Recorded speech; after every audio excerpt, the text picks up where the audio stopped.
Jésus a dit « Allez, faites de toutes les nations des disciples ». Matthieu 28, 19.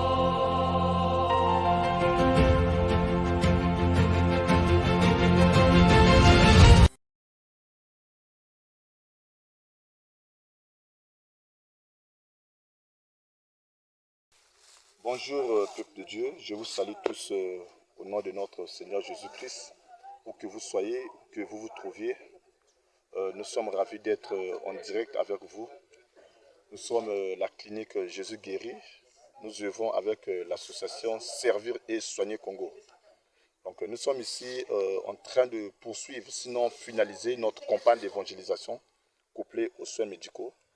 Donc nous avons déjà fait 2 villages, Tunnel, Souci, et là nous finissons avec Ditadi. Alors pourquoi avions-nous choisi ces 3 villages? Tout simplement, on a remarqué que dans ces villages, l'évangile n'est pas prêché, n'est-ce pas? Il n'y a pas l'évangile n'est pas prêché, les églises sont en train d'être fermées. Quand vous allez dans ces églises, il n'y a presque pas de disciples, il n'y a presque pas de membres. Et deuxièmement, on a constaté aussi que dans le district de Louvakou, il n'y a presque pas des hôpitaux, il n'y a presque pas. Par exemple, à Ditadi, ils n'ont aucune clinique, même pas un cabinet médical. Et les mêmes tendances sont aussi observées au niveau des Soucis, Tunnels et Ditadi. Donc cela vraiment nous fait très mal, ça nous fait très mal de voir les gens qui sont en train de mourir, en train d'aller en enfer parce qu'ils ne connaissent pas Jésus-Christ. D'où notre venue ici. Et nous avons pensé coupler cette campagne d'évangélisation aux soins médicaux gratuits. Je dis bien qu'aux soins médicaux gratuits. Nous avons examiné plus de 400 personnes malades. Il y a des gens qui cachent des maladies. C'est vraiment difficile ici. Vous voyez des femmes enceintes en train de mourir. Des femmes enceintes en train de mourir parce qu'ils n'ont pas de moyens de déplacement. Ils n'ont pas de quoi vraiment se soigner.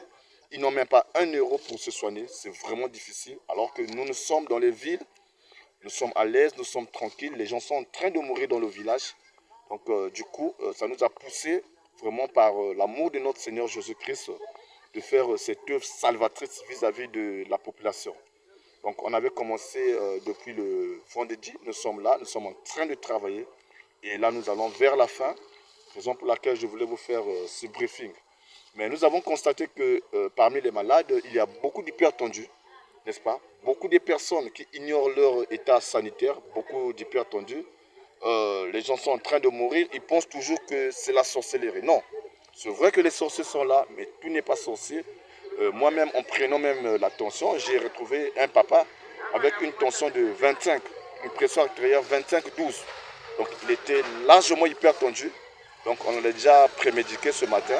Donc je pense que son état s'est stabilisé.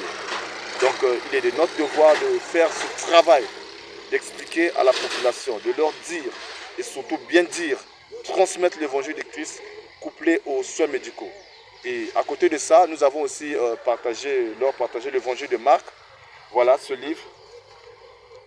Là, c'est l'évangile de Marc qui a été traduit en France par nos partenaires. Ils ont traduit l'évangile de Marc au Mungutuba, qui est une langue vernaculaire parlée chez nous ici. Donc ça fait du bien au niveau de la population parce qu'ils sont en train de lire la Bible dans une langue qui les concerne, dans une langue qu'eux ils maîtrisent. Donc ce livre nous a été envoyé et à la fin de ce livre nous avons mis notre logo. Voilà, Clinique médicale Jésus Guérit, Servir et Soigner Congo. Donc ça c'est la première édition et il y aura encore des prochaines éditions. Et je voulais chuter en remerciant, n'est-ce pas, tous nos frères, nos sœurs qui sont à Paris, qui sont à Caen, qui sont en Normandie, qui sont en train de nous soutenir pour cette œuvre. Vraiment que le Seigneur vous bénisse, que cela vous bénisse encore abondamment, abondamment. Il vous comble encore des richesses afin que vous puissiez participer à cette œuvre salvatrice que nous sommes en train de mener. Et nous remercions aussi la présidente du village, tous les chefs du village, ainsi que la population qui nous ont ouvert vraiment les bras. Et enfin, nous voulons aussi remercier toute l'équipe de la clinique Jésus Guérit. Grâce à Dieu, nous nous sommes déplacés. C'est vrai que ce n'est pas facile, mais Dieu a fait grâce. Nous voici ce matin. Et là, nous sommes à la fin. Il ne me reste plus qu'à vous soyez bénis. Vraiment, soyez bénis. Que le Seigneur vous bénisse abondamment. Merci beaucoup. Merci.